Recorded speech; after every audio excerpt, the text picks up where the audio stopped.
In this video, I'm going to show you how you can add a back to top button on Wix. So select your site, and once you've selected, just press Design the Site to come over to the editor. Inside of here, add elements, button, choose any button. I'll just do this one.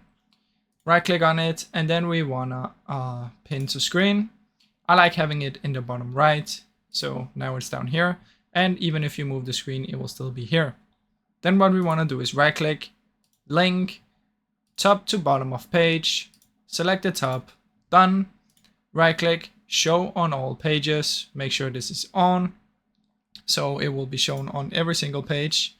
And once you've done this, just hold on, let me go back.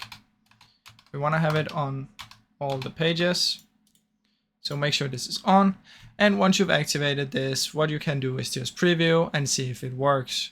Now, I really hope you enjoyed this short video. If you did, please leave a like and subscribe, as it helps me out a ton.